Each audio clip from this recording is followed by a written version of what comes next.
بسم الله الرحمن الرحيم الحمد لله رب العالمين والصلاة والسلام على رسوله الكريم أما بعد قال المؤلف رحمه الله باب الریاء والسمعہ، باب ہے ریا کے بارے میں اور سمعہ کے بارے میں۔ دونوں لفظ یعنی متقارب لفظ ہے، ریاکاری، دکھاوا۔ فرق یہ ہے کہ ریا کا تعلق رویت سے ہے، آنکھ سے، بصر سے ہے، اور سمعہ کا تعلق سمع سے ہے، سماعت سے۔ مطلب یہ کوئی آدمی نیک کام کرے اس لیے تاکہ لوگ دیکھیں، لوگوں کے دکھاوے کے لیے، تو لوگوں کو دکھانے کے لیے نیک کام کریں، یا یہ کہ اس لیے نیک کام کریں کہ لوگ اس کے کام کو سن کر کے اس کے بارے میں بولیں، فلاں ایسا کیا، انہیں ایسا کیا، تو وہ لوگوں سے سننا چاہتا ہے اپنی بھلائی، اپنے نیک کام، اپنے اچھائی کا تذکرہ لوگوں سے وہ سننا چاہتا ہے۔ مطلب نیک کام کو اس لیے نہیں کر رہا کہ وہ اللہ تعالیٰ میں خوش ہوگا، اجر دے گا، بلکہ اس لیے کر رہا ہے تاکہ لوگوں میں اس کا چرچا ہو، لوگ بیان کریں اور وہ اس چیز کو سنیں، لوگ یا جو کچھ وہ کہے لوگ اس کو سنیں، سن کر کے لوگ جو ہے اس کی واہ واہ کریں۔ تو لوگوں کو دکھانے کے لیے، جس کو ریاکاری بولتے ہیں اردو میں، ریاکاری کے لیے کوئی کام کرتا ہے تو اس کی کیا مذمت ہے، اس کے بارے میں احادیث میں کیا آیا ہے۔ یہاں پر مؤلف رحمہ اللہ نے چند حدیثیں ذکر کی ہیں اس سلسلے میں۔ یہ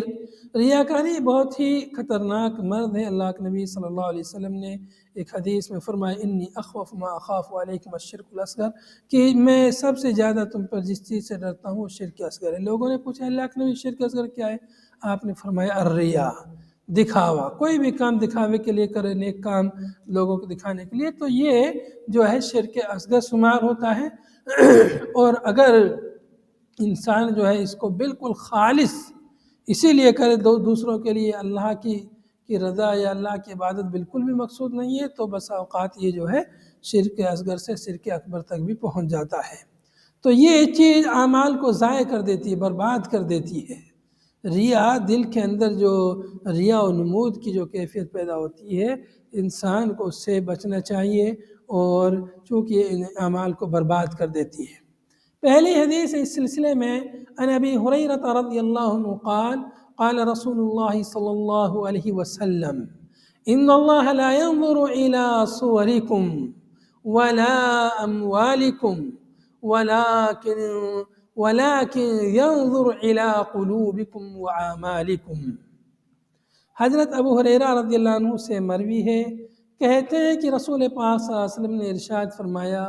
ان اللہ لا ينظر الى صورکم، یقیناً اللہ سبحانہ وتعالی وہ تمہاری شکلوں کی طرف نہیں دیکھتا ہے، ولا الی اموالکم، اور نہ تمہارے اموال کی طرف دیکھتا ہے، ولیکن ینظر الی قلوبکم، لیکن وہ دیکھتا ہے تمہارے دلوں کی طرف، تمہارے اعمال کی طرف۔ مطلب کیا ہوا؟ اللہ تعالیٰ تمہاری صور، تمہاری شکلوں کی طرف نہیں دیکھتا کہ تمہاری شکل کیسی ہیں، خوبصورت ہیں، بدصورت ہیں، کیسی ہیں، اس سے عمل کا تعلق نہیں ہے۔ کس کی صورت کیسی ہے، صورت بدصورت ہے، اچھی صورت ہے، بری صورت ہے، موٹا ہے، تازہ ہے، لہیم ہے، گورا ہے، چٹا کیسا، اس کو نہیں دیکھتا اللہ تعالیٰ۔ ولا الی اموالکم، تمہارے اموال کو بھی نہیں دیکھتا کہ تو بہت غنی ہے، بہت مالدار ہے، اس کو نہیں دیکھتا۔ ولیکن ینظر الی قلوبکم، تمہارے دلوں کو دیکھتا ہے۔ مال جب انسان خرچ کرتا ہے کس نیت سے خرچ کر رہا ہے؟ دکھاوے کی نیت سے خرچ کر رہا ہے، کتنا خرچ کر رہا ہے، کتنا خرچ نہیں کر رہا ہے، اس کو نہیں دیکھتا، دلوں کو دیکھتا ہے کہ اس کو خرچ کرنے میں اس کے دل میں نیت کیا ہے، جذبہ کیا ہے اس کا۔ کوئی آدمی کبھی کبھی لاکھوں روپیہ خرچ کر دیتا ہے، اور دوسرا آدمی غریب آدمی ہے 10-20 روپیہ خرچ کرتا ہے، تو کبھی کبھی اس غریب کا 10-20 روپیہ جو ہے کسی امیر کے لاکھوں روپیہ سے زیادہ اچھا ہوتا ہے، زیادہ اجر و ثواب والا ہوتا ہے۔ کیوں؟ اس لیے کہ دونوں کے خرچ کرنے میں جو نیت کا جو دخل ہے، اللہ تعالیٰ اس نیت کو دیکھ رہا ہے۔ یہ جو 10-20 روپے خرچ کر رہا ہے یہ اس کو بڑے جذبے کے ساتھ خلوص کے ساتھ خرچ کر رہا ہے، اس کے پاس 10-20 روپے خرچ کرنے کے لیے بھی تنگی ہے پھر بھی خرچ کر رہا ہے، اور وہ جو لاکھوں خرچ کر رہا ہے اس کے پاس کروڑوں خربوں اتنا پیسہ ہے کہ اسے کچھ پتہ ہی نہیں ہے، لیکن لوگوں پر احسان جتلانے کے لیے، لوگوں کو دکھانے کے لیے، لوگوں میں صدقاتی خیراتی بننے کے لیے، سخی اور فیاض بننے کے لیے اسے خرچ کر رہا ہے، یا دنیا کا کوئی اور مقصد حاصل کرنے کے لیے خرچ کر رہا ہے، سیاسی لوگ ہیں کوئی ووٹ حاصل کرنے کے لیے خرچ کر رہا ہے یا کسی اور مفاد کے لیے خرچ کر رہا ہے، تو اللہ رب العالمین تمہارے اموال کو نہیں دیکھتا کہ تم کتنے مالدار ہو کتنے غنی ہو، اصل یہ کہ اس مال کے خرچ کرنے میں جو نیت ہے، دل کے اندر جو جذبہ ہے، اس جذبے کو اللہ تعالیٰ دیکھتا ہے، وہ اعمالکم، اور تمہارے اعمال کو اللہ تعالیٰ دیکھتا ہے۔ اس روایت کو لے کر کے کچھ لوگ جو ہے دلیل پکڑتے ہیں، جو لوگ داڑھی کاٹتے ہیں داڑھی چھیلتے ہیں وہ کہتے ہیں ان اللہ لا ينظر الى صورکم ولکن ينظر الى قلوبکم، اللہ تعالیٰ تمہاری صورت کی طرف نہیں دیکھتا، دل کی طرف دیکھتا ہے۔ کچھ لوگ اس کو دلیل پکڑتے ہیں اس حدیث کو لے کر کے، اور وہ داڑھی چھیلتے ہیں اور دلیل اس حدیث سے لیتے ہیں، نعوذ باللہ، غلطی کرتے ہیں، گناہ کرتے ہیں، اور اس گناہ کے لیے حدیث سے غلط استدلال کر کے ڈبل گناہ کرتے ہیں۔ اللہ تعالیٰ تمہارے دل کی طرف صورت کی طرف نہیں دیکھتا، دل کی طرف دیکھتا ہے، تو یاد رکھیے جس کا دل صحیح ہوتا ہے اس کی صورت بھی صحیح ہوتی ہے۔ کیوں؟ اس لیے کہ دوسری حدیث میں ہے الا ان فی الجسد مضغہ، سن لو جسد میں ایک مضغہ ہے، جسم کے اندر گوشت کا ایک لتھڑا ہے، اذا صلحت صلح الجسد کلہ، جب وہ دل کا لتھڑا صحیح رہتا ہے تو جسد بھی ظاہری شکل و صورت بھی صحیح رہتی ہے۔ دل کا ٹکڑا صحیح رہے گا، دل میں اللہ کا خوف ہوگا، اللہ کے حکم کی وجہ سے اپنی داڑھی نہیں چھیلے گا پھر وہ، تو اس لیے اس حدیث سے کچھ لوگ جو غلط استدلال کرتے ہیں ان لوگوں کو ڈرنا چاہیے، اللہ کا خوف ان کو پیدا کرنا چاہیے، ان کے دلوں میں اگر اللہ کا خوف ہوتا تو حدیث سے وہ غلط استدلال نہیں کرتے ہیں۔ اور یہ حدیث یہاں پر مختصراً بیان کی گئی ہے، مفصل حدیث ہے جس میں اللہ کے نبی صلی اللہ علیہ وسلم فرمایا لا تحاسدوا ولا تباغضوا ولا تباغضوا، کہ تم آپس میں ایک دوسرے سے حسد نہ کرو، ایک دوسرے کی جاسوسی نہ کرو، ایک دوسرے سے بغض نہ کرو۔ اس حدیث میں آگے چل کے اللہ کے نبی صلی اللہ علیہ وسلم فرمایا کہ التقوی ہا ہونا، التقوی ہا ہونا، نبی صلی اللہ علیہ وسلم نے اپنے دل کی طرف اشارہ کیا، سینے کی طرف، اور فرمایا تقوی یہاں ہے، تقوی یہاں ہے، تقوی یہاں ہے۔ پھر آگے یہ فرمایا ان اللہ لا ينظر الى صورکم ولکن ينظر الى قلوبکم۔ بعض روایتوں میں اعمالکم کا لفظ یہاں مقدم ہے، وہ صحیح نہیں ہے، ان اللہ لا ينظر الى صورکم واعمالکم ولکن ينظر الى قلوبکم، تو وہ صحیح نہیں، صحیح یہ لفظ ہے صحیح مسلم کی روایت کے کہ اللہ تعالیٰ تمہاری ظاہری شکل و صورت کو نہیں دیکھتا ہے اور نہ تمہارے اموال کی کثرت کو دیکھتا ہے، لیکن تمہارے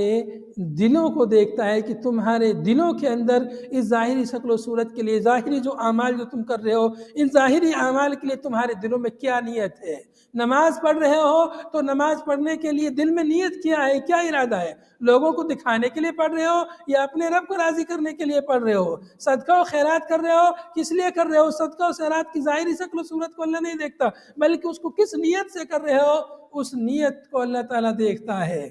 وہ اعمالکم، اور اعمال کو دیکھتا ہے۔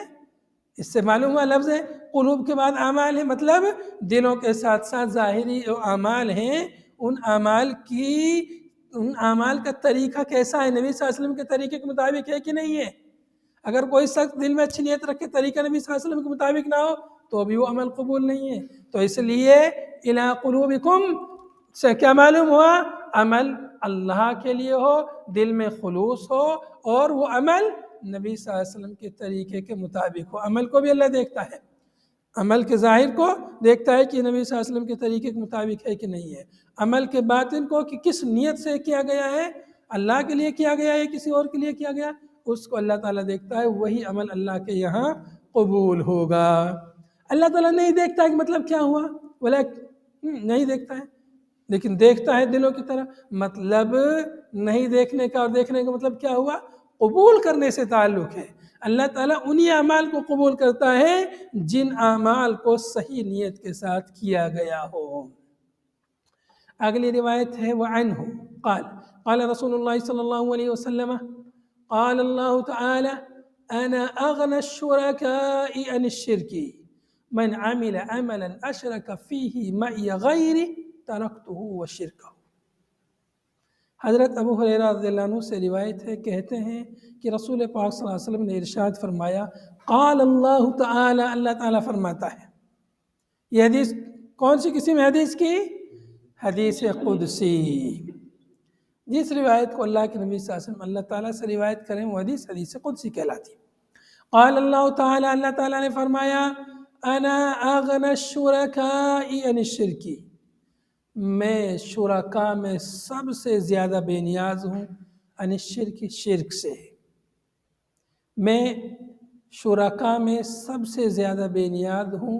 عن الشرک، شرک سے۔ کیا مطلب ہوا؟ اغنا اس میں تفضیل ہے، تفضیل کا صیغہ ہے، سب سے زیادہ بے نیاز ہوں۔ کن میں بے نیاز ہوں؟ جو شرکا جو جن کو اللہ تعالیٰ کے ساتھ شریک ٹھہرایا جاتا ہے، لاکھوں کروڑوں باطل معبودان ہیں، وہ اپنے جو ان کو شریک ٹھہراتے ہیں، ان کے اللہ کے ساتھ شریک ٹھہراتے ہیں، ان میں ہو سکتا ہے وہ اپنے عبادت کرنے والوں سے، اپنے شریک سے بے نیاز ہو جائیں، لیکن اللہ رب العالمین ان میں سب سے زیادہ بے نیاز اللہ تعالیٰ ہے۔ جتنے بھی شریک ہیں، جتنے بھی چیزوں کی عبادت کی جائے، جتنے بھی شرکا ہیں، ان میں اللہ تعالیٰ سب سے زیادہ بے نیاز ہے شرک سے۔ مطلب بے نیاز ہے شرک سے، کیا مطلب ہوا اس کا؟ مطلب اللہ تعالیٰ کو کوئی پرواہ نہیں ہے ان کے اعمال کی، ان کے کسی بھی عمل کی۔ اللہ تعالیٰ کوئی ضرورت نہیں ہے، اللہ تعالیٰ غنی ہے، بے نیاز ہے، کوئی ضرورت نہیں ہے اللہ تعالیٰ کو ان کے شرک کی، ان کے کفر کی، ان کے کسی بھی نیک عمل کی۔ جس نیک عمل کو یہ دوسروں کے ساتھ جو ہے کر رہے ہیں، یا دوسروں کو میرے ساتھ ساجھی کر رہے ہیں۔ مطلب یہ ہے کہ انسان کوئی نیک عمل کرتا ہے، اچھا کام کرتا ہے، عبادت کرتا ہے، اب اس عبادت میں اللہ کے ساتھ دوسرے کو بھی ساجھی کر لے تو یہ شرک ہو گیا۔ نماز پڑھ رہا ہے اللہ کے لیے، لیکن اس میں دل میں یہ سوچے کہ تاکہ لوگ مجھے نمازی کہیں، صدقہ و خیرات کر رہا ہے اللہ کے لیے، لیکن دل میں یہ بھی ارادہ رکھے تاکہ لوگ مجھے سخی اور فیاض کہیں، تو یہ گویا اللہ کے ساتھ اس کو شریک ٹھہرا رہا ہے دوسرے آدمی کو۔ اللہ رب العالمین اس کے شرک سے بے نیاز ہے، اللہ کو کوئی ضرورت نہیں ہے اس کے عمل کی، اس کے صدقہ و خیرات کی، اس کی عبادتوں کی، ایسے یہ شرک عمل ہو گیا۔ اللہ تعالیٰ بے نیاز ہے، اللہ کو کوئی ضرورت نہیں ہے ایسے لوگوں کے شرک کی۔ تو شرکا جتنے بھی شرکا ہیں ان میں اللہ تعالیٰ سب سے زیادہ بے نیاز ہے۔ کوئی دوسرے جو شرکا ہیں وہ ہو سکتا ہے بے نیاز نہ ہوں، ان کو ضرورت ہو ان کے شرک کی، لیکن اللہ تعالیٰ ان کو ضرورت ہو ان کے اعمال کی، لیکن اللہ تعالیٰ بے نیاز ہے۔ اللہ تعالیٰ کو ان کے شرک کی، ان کے عمل کی، ایسے مشترک عمل کی کوئی ضرورت نہیں ہے، اللہ بے نیاز ہے، مطلب اللہ تعالیٰ کو اس کی کوئی ضرورت نہیں، کوئی حاجت نہیں ہے۔ من عمل عملا اشرک فیہ معی غیری، آگے فرمایا جس نے عمل کیا، جس شخص نے عمل کیا، کیسا عمل کیا؟ ایسا عمل کیا جس میں میرے ساتھ میرے علاوہ کو شریک ٹھہرایا۔ من عمل عملا، جس نے عمل کیا، کیسا عمل کیا؟ ایسا عمل اشرک فیہ، اس عمل میں شریک ٹھہرایا، معی میرے ساتھ، غیری میرے علاوہ کو۔ عمل عملا، کوئی عمل کیا، نیک عمل کیا، من عمل عملا، نیک عمل کیا، نماز پڑھی، روزہ رکھا، زکوٰۃ دی وغیرہ، نے اس عمل میں اشرک فیہ، اس عمل میں شریک ٹھہرائے، معی میرے ساتھ، غیری میرے علاوہ کو، تو اللہ فرماتا ہے ترکتہ وشرکہ، میں ایسے شخص کو جس نے یہ عمل کیا، جس نے اس عمل میں دوسرے کو ساجھی ٹھہرایا، دوسرے کو شریک کیا، ایسے شخص یعنی اس مشرک کو میں چھوڑ دیتا ہوں، وشرکہ، اور اس کے شرک کو چھوڑ دیتا ہوں۔ مطلب مجھے ایسے شخص کی اور اس کے عمل کی کوئی ضرورت نہیں ہے، اس کو میں چھوڑ دیتا ہوں۔ مطلب کیا ہوا؟ آگے روایت میں مزید اس کی وضاحت ہے. وفی روایت نے ایک دوسری روایت میں یہ لفظ ہے فَأَنَا مِنْهُ بَرِيءٌ، میں اس سے بری ہوں، مطلب میرا اس سے کوئی تعلق نہیں ہے، یہ میرے لیے عمل نہیں کر رہا، مجھے اس کے عمل کی ضرورت نہیں ہے. هُوَ لِلَّذِي عَمِلَ، وہ شخص اس کے لیے جس کے لیے اس نے عمل کیا. ہوا وہ شخص جس نے عمل کیا، یہ کس کے لیے؟ لِلَّذِي عَمِلَ، جس کے لیے اس نے عمل کیا، جس کو اس نے ساجد ٹھہرایا، اسی کے لیے ہے وہ، اسی کا تابع دار، اسی کا ولی، اسی کا بندہ، اسی کا غلام، اسی کا سب کچھ ہے. وہ میرا بندہ نہیں ہے، مطلب میری بندگی کرنے والا بندہ نہیں ہے، ورنہ سب اللہ کے بندے ہیں عمومی طور پر ہیں. عمومی طور پر سب اللہ کے بندے، اللہ کے غلام ہیں، لیکن عبادت کے اعتبار سے جو اللہ کی عبادت کرے وہ اللہ کا بندہ، جو شیطان کی عبادت کرے وہ شیطان کا بندہ، اس اعتبار سے. رواہ مسلم، اس حدیث کو امام مسلم نے روایت کیا ہے. حدیث سے جو محل شاہد باب سے جو مناسبت ہے، بظاہر ریا اور سمعہ کا کہیں لفظ نہیں ہے حدیث میں، لیکن جو ہے اس سے مفہوم یہ نکلتا ہے کہ کوئی آدمی عمل کرے اور عمل کرتے وقت وہ یہ سوچ لے دکھاوا، دوسروں کو دکھانے کا مقصد وہ دل میں رکھ لے، تو گویا کہ وہ اس عمل میں دوسرے کو ساجی ٹھہرا رہا ہے، اللہ کے ساتھ دوسرے کو شریک ٹھہرا رہا ہے، اگر کوئی ریاکاری کی اور سمعہ کی نیت کر لے. اگلی روایت میں حدیث سے بالکل واضح الفاظ صراحت کے ساتھ جو ہے حدیث سے باب کی مطابقت ہے. وعن جندب رضی اللہ عنہ قال قال النبی صلی اللہ علیہ وسلم من سمع سمع اللہ به ومن یرائی یرائی اللہ به، متفق علیہ. حضرت جندب ابن جنادہ رضی اللہ عنہ سے روایت ہے، کہتے ہیں کہ نبی پاک صلی اللہ علیہ وسلم نے ارشاد فرمایا من سمع سمع اللہ به. نیچے دو نمبر حاشیے میں معنی دیا ہوا ہے سمع کا، ای عمل عملا للسمعۃ، عمل عملا للسمعۃ بأن نوہ بعملہ وشہرہ، یعنی نیت کی اپنے عمل کے ذریعے شہرت کے لیے، دکھاوے کے لیے، یسمع الناس به ویمدحوہ، تاکہ لوگ جو ہے اس کی تعریف کریں، اس کے بارے میں جو ہے لوگوں کو سنائیں، اس کے بارے میں کہیں. تو سمع اللہ به اے شہرہ به وفضحہ، اللہ تعالیٰ اس کو اس کے ذریعے مشہور کر دیتا ہے اور اللہ تعالیٰ اس کو جو ہے رسوا کرتا ہے. اس کے دو مفہوم بنتے ہیں. من سمع سمع اللہ به، جس نے لوگوں کو سنانے کے لیے یا لوگوں سے سننے کے لیے کام کیا، یعنی شہرت کے لیے، مشہور ہونے کے لیے، اس لیے کوئی کام کیا، سمع اللہ به، اللہ تعالیٰ اس کو مشہور کر دیتا ہے. مطلب جس کام کے لیے اس نے کام کیا اس کو ملے گا، مطلب شہرت کے لیے کر رہا ہے، دکھاوے کے لیے کر رہا ہے تو شہرت اسے ملے گی. تو ایک مطلب تو یہ ہوا کہ اللہ تعالیٰ اس کو شہرت دے دیتا، اس نے شہرت کے لیے کام کیا اسے شہرت مل جائے گی، لیکن آخرت میں اجر و ثواب نہیں ملے گا. دوسرا مفہوم یہ ہے کہ اللہ تعالیٰ اس کو رسوا کر دیتا ہے. دوسرا مفہوم کیا ہے کہ اللہ تعالیٰ اس کو اس عمل کی وجہ سے رسوا اور ذلیل کر دیتا ہے، کہ جو عمل اللہ کے لیے کیا جا رہا ہے اس عمل کو وہ لوگوں کو دکھاوے کے لیے کر رہا ہے، دنیاوی اغراض اور مقاصد کے لیے کر رہا ہے، تو اللہ تعالیٰ ایسے شخص کو رسوا اور ذلیل کر دیتا ہے. تو دونوں مفہوم ہیں. ایسے ہی آگے ہے وَمَن یُرَائی یُرَائی اللہ بِہ، اور جو شخص دکھاوا کرے، دکھاوے کے لیے نیک عمل کرے، یُرَائی اللہ بِہ، اللہ تعالیٰ اس کو دکھا دیتا ہے لوگوں کے لیے، مطلب وہ لوگوں میں مشہور ہو جاتا ہے، لوگوں میں لوگ اسے دیکھنے لگتے ہیں. ایک مفہوم یہ ہوا. اور دوسرا مفہوم یہ ہوا کہ اللہ تعالیٰ دنیا میں اس کو اس کا مقصد دے دیتا ہے، لیکن آخرت میں اس کو اس کا مقصد نہیں ملے گا. جیسا کہ قرآن پاک میں متعدد مقامات پر اس جیسے مفہوم کی آیتیں ہیں، اور گزشتہ روایت میں بھی ہے کہ اللہ تعالیٰ کہتا ہے میں اسے چھوڑ دیتا ہوں، اس کو میرا اس سے کوئی تعلق نہیں. تو یہ دنیا میں حاصل کرنے کے لیے اس نے کوشش کی، دنیا اسے مل جائے گی. اور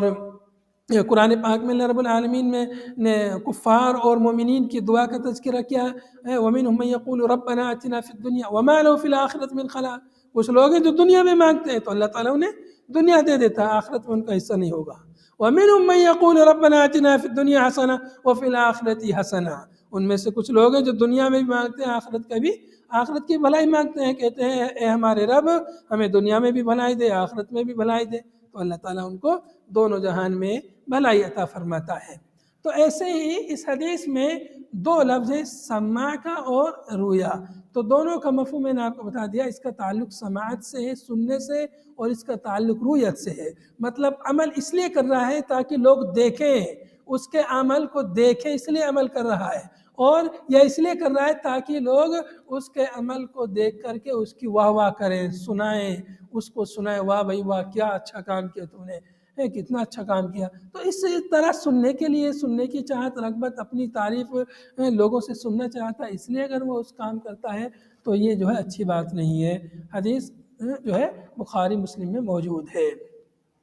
وعن ابی ذر رضی اللہ عنہ قال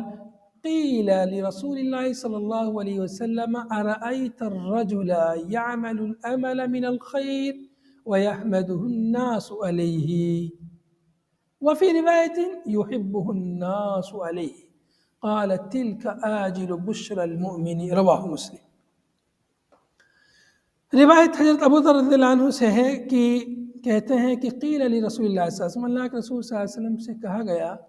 ارائیتا، آپ کا کیا خیال ہے، یعنی آپ ہمیں بتلائیے اس آدمی کے بارے میں، الرجل، اس آدمی کے بارے میں، یعمل العمل من الخیر، جو خیر کا عمل کرتا ہے، بھلائی کا عمل کرتا ہے، وَيَحْمَدُهُ النَّاسُ عَلَيْهِ، اور لوگ پھر اس پر اس کی تعریف کرتے ہیں، مطلب کوئی آدمی خیر کا کام کر رہا ہے لیکن لوگ تعریف کر رہے ہیں اس کی۔ وفی روایت، ایک روایت میں يُحِبُّهُ النَّاسُ عَلَيْهِ، اس خیر کے عمل پر لوگ اس سے محبت کرتے ہیں، تو اللہ کے نبی صلی اللہ علیہ وسلم فرمایا تِلْكَ عَاجِلُ بُشْرَ الْمُؤْمِنِ، یہ مومن کے لیے جلدی بشارت ملی ہے، دنیا میں اس کے لیے یہ بشارت ہے، مطلب یہ آدمی جو نیک عمل کر رہا ہے یہ دکھاوے کے لیے نہیں کر رہا ہے، لیکن اس کے خیر اور نیک عمل کو اللہ تعالیٰ نے اتنا پسند کیا ہے۔ دوسری روایتوں میں آتا ہے کہ اللہ رب العالمین جب کسی بندے سے محبت کرتا ہے تو اللہ تعالیٰ اس کی محبت دوسرے لوگوں کے دلوں میں بھی ڈال دیتا ہے، تو یہ آدمی اپنے خیر کی وجہ سے اللہ کے یہاں محبوب بنا اور اللہ تعالیٰ اس سے محبت کرنے لگتا ہے، پھر دوسرے بندوں کے دلوں میں بھی اس کی محبت اللہ تعالیٰ ڈال دیتا ہے، یہاں تک کہ فرشتوں کے دل میں بھی اس کی محبت ڈال دیتا ہے، فرشتے بھی اس سے محبت کرنے لگتے ہیں۔ تو یہ مومن کے لیے ایک دنیا میں اس کے لیے بشارت ہے، اس کے عمل کی اصل جزا، اصل بدلہ تو اس کو آخرت میں ملے گا، دنیا میں نہیں، اصلی بدلہ تو آخرت میں، لیکن دنیا میں اس کے اس نیک عمل، اس خیر کی وجہ سے اگر کوئی اس کی تعریف کر رہا ہے، وہ نہیں چاہ رہا کہ میری کوئی تعریف کرے، لیکن لوگ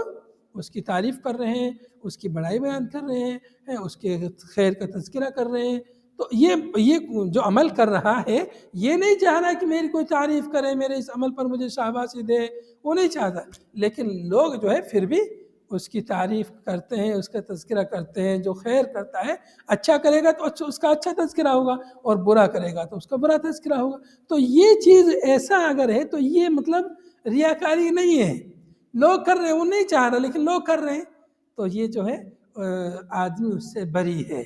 یہ آدمی اس سے بری ہے۔ اگر لوگ اس کی تعریف کر رہے ہیں، اس کے خیر، اس کی بھلائیوں کا تذکرہ کر رہے ہیں، تو اس میں اس کا کوئی قصور نہیں ہے، یہ تو مطلب اس کے لیے ایک طرح سے بشارت ہے کہ اس کے خیر کی وجہ سے دنیا ہی میں مومن کے لیے بشارت مل رہی ہے، مطلب اس کا یہ بھی نکلتا ہے کہ عاجل بشارت ہے، یہ اس کی جلدی اسے بشارت مل رہی ہے، مطلب آخرت میں بھی اس کے لیے امید ہے کہ آخرت میں بھی اس کا یہ نیک عمل اللہ کے یہاں قبول ہو۔ تو یہ باب جو ہے باب الریا والسمعہ، ریا اور سمعہ کی مذمت میں یہ باب ہے کہ ریا اور سمعہ، دکھاوے کے لیے کوئی کام کرنا، لوگوں سے اپنی تعریف سننے کے لیے کرنا، یہ چاہنا کہ لوگ میری تعریف کریں، اس نیت سے کوئی کام کرنا، یہ بہت ہی خطرناک ہے، بہت ہی سنگین ہے۔ اللہ کے نبی صلی اللہ علیہ وسلم کی حدیث یاد کیجئے کہ قیامت کے دن سب سے پہلے 3 آدمیوں کے بارے میں فیصلہ ہوگا۔ ایک وہ آدمی جو جہاد کرے، اللہ رب العالمین ایسے مجاہد کو قیامت کے دن لائے گا، اس سے کہے گا، اس کو اللہ تعالیٰ اپنی نعمتیں یاد دلائے گا اور اس کی صحت، تندرستی، بہادری یاد دلائے گا، وہ کہے گا اللہ تعالیٰ میں تو پوری زندگی تیرے لیے لڑتا رہا، یہاں تک کہ میں مر گیا تیرے راستے میں۔ اللہ تعالیٰ کہے گا تو جھوٹ بولتا ہے، تو نے تو لوگوں میں اپنی بہادری کے چرچا ہونے کے لیے جو ہے لڑائی لڑی تھی، اس لیے تھوڑی لڑی تھی کہ دین کا کلمہ بلند ہو، تو نے اس لیے لڑائی لڑی تھی تاکہ لوگ کہیں کہ بہت بہادر ہیں، چنانچہ اللہ تعالیٰ حکم دے گا اس کو منہ کے بل گھسیٹتے ہوئے جہنم میں ڈال دیا جائے گا۔ ایک دوسرا شخص لایا جائے گا جو علم والا ہوگا، اس سے اللہ تعالیٰ کہے گا میں نے تجھے علم دیا، یہ دیا، وہ دیا، وہ کہے تو نے کیا کیا میرے لیے؟ وہ بندہ کہے گا اللہ تعالیٰ میں نے تیرے دین کی خدمت کی، لوگوں کو قرآن پڑھایا، سکھایا وغیرہ وغیرہ۔ اللہ تعالیٰ کہے گا تو جھوٹ بولتا ہے، تو نے تو اس لیے جو ہے علم حاصل کیا، اس لیے لوگوں کو سکھایا تاکہ لوگ تجھے قاری کہیں، تجھے عالم کہیں، علامہ کہیں، لوگوں کے دکھاوے کے لیے تو نے سب کہ اللہ تعالیٰ حکم دے گا اس کو منہ کے بل گھسیٹ کر جہنم میں ڈال دیا جائے گا۔ تیسرا شخص جس کو اللہ تعالیٰ نے دنیا میں بہت مال دولت سے نوازا، وہ بہت مال خرچ کرتا اللہ کے راستے میں، اللہ تعالیٰ اس کو بلائے گا، اللہ تعالیٰ اپنی نعمتوں سے یاد دلائے گا اور کہے گا تو نے میرے لیے کیا کیا؟ وہ کہے گا اللہ تعالیٰ میں نے تیرے لیے بہت میں نے مال خرچ کیا تیرے راستے میں۔ اللہ تعالیٰ فرمائے گا تو جھوٹ بولتا ہے، تو نے میرے راستے میں خرچ نہیں کیا، تو نے تو لوگوں کو دکھاوے کے لیے خرچ کیا، تو نے اس لیے خرچ کیا تاکہ لوگ تجھے سخی اور فیاض کہیں، چنانچہ اللہ تعالیٰ حکم دے گا اس کو منہ کے بل گھسیٹ کر اسے بھی جہنم میں ڈال دیا جائے گا۔ سوچئے، غور کیجئے کہ انسان محنت بھی کرے، عمل بھی کرے اور اس کے باوجود اس کی محنت کا اسے ثمرہ، اس کا پھل اسے نہ ملے، تو یہ کتنی بڑی بد نصیبی کی بات ہے۔ تو اس لیے انسان کو اپنے اعمال میں جو ہے نیت کو صحیح کرنے کی ضرورت ہے، نیت کو درست کرنے کی ضرورت ہے۔ انما الاعمال بالنیات، اعمال کا دار و مدار نیت پر ہے، اس لیے نیت جب صحیح ہوگی، درست ہوگی، تو انسان ریاکاری اور سمعہ جیسی رذیل خصلتوں سے اپنے آپ کو بچا پائے گا اور اپنے اعمال کی حفاظت کر پائے گا۔ انسان کوئی کام کرے، کوئی محنت کرے، تو ضروری ہے کہ وہ اس محنت پر، اس عمل کی حفاظت بھی کرے۔ اعمال کرتا رہے، ان کی حفاظت نہ کرے، وہ ضائع ہو جائیں تو پھر عمل کا کیا فائدہ؟ تو ضروری ہے کہ جو بھی وہ عمل کرے، جو کچھ بھی وہ کما رہا ہے، اپنی کمائی کی حفاظت بھی کرنی ضروری ہے۔ آپ مال کماتے ہیں، پیسہ کماتے ہیں، اس کی حفاظت بھی کرتے ہیں، اس کی حفاظت کے لیے بینک میں جمع کرتے ہیں۔ ایسے جو ہم عمل کریں، ان اعمال کی حفاظت بھی ضروری ہے۔ ان اعمال کو کچھ اعمال ضائع کر دیتے ہیں۔ نیک اعمال کو برباد کرنے والی جو چیزیں ہیں، ان میں سے ایک چیز جو ہے ریاکاری بھی ہے، شرک اور کفر بھی ہے جو نیک اعمال کو برباد کر دیتا ہے۔ ایسے ہی کچھ اور اعمال ہیں، ایسے ہی جیسے تنہائی میں کوئی آدمی، کوئی اسے نہیں دیکھ رہا ہے، تنہائی میں ہے، ایسے اللہ کا خوف نہیں کھاتا ہے، اللہ کی نافرمانی کرتا ہے، تو یہ بھی نیک اعمال کو بربادی کا سبب بنتا ہے۔ تو جیسے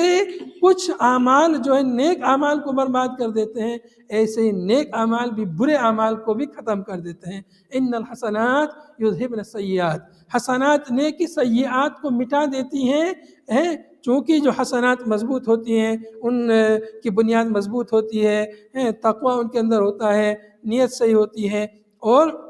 جو چھوٹے چھوٹے گناہ رہتے ہیں تو حسنات ان کو، گناہوں کو مٹا دیتی ہیں۔ لیکن کچھ گناہ اتنے طاقتور ہوتے ہیں کہ وہ نیکیوں کو فنا کر دیتے ہیں، جیسے یہ گناہ ہے ریاکاری کا، جیسے شرک کا گناہ ہے، کفر کا گناہ ہے، نفاق کا گناہ ہے۔ تو یہ ایسے گناہ ہیں جو نیکیوں کو ختم کر دیتے ہیں، مٹا دیتے ہیں، جیسے آگ ہے اچھی اچھی چیزوں کو جلا دیتی ہے، تو ایسے ہی شرک اور کفر بھی نیکیوں کو جو ہے مٹا دیتے ہیں، ختم کر دیتے ہیں۔ اب آگ کو، پانی جو ہے آگ کو بجھا دیتا ہے، تو ایسے ہی برے ہیں جو ہم بہت سارے گناہ کرتے رہتے ہیں دن رات، چھوٹے موٹے گناہ، ان گناہوں کو بھی کچھ نیکی اتنی بھاری ہوتی ہیں، ان گناہوں کو جو ہے مٹا دیتی ہیں، ختم کر دیتی ہیں۔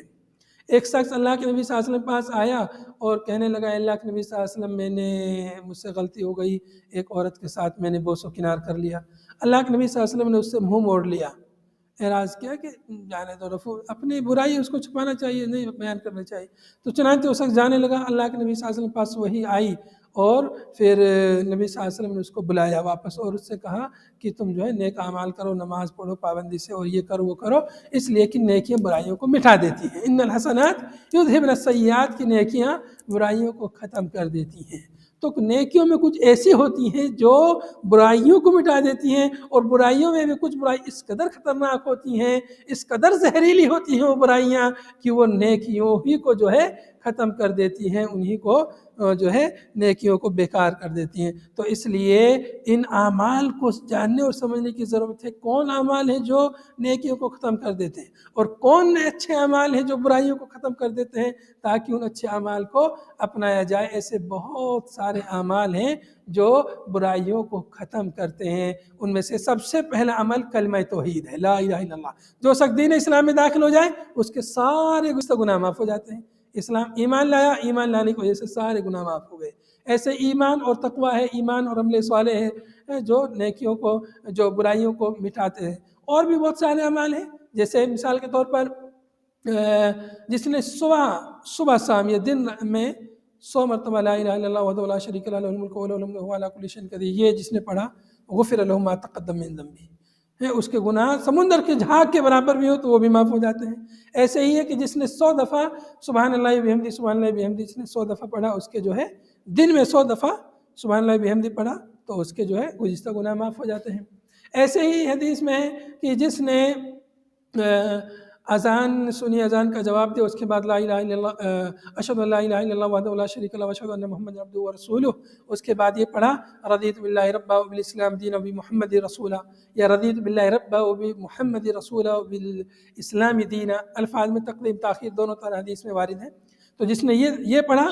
غفر له ما تقدم من ذنبه، اس کے گزشتہ گناہ معاف ہو جاتے ہیں۔ ایسے حدیث میں ہے من وافق تامین تامین الملائکہ غفر له ما تقدم من ذنبه، ایسے حدیث میں ہے جس نے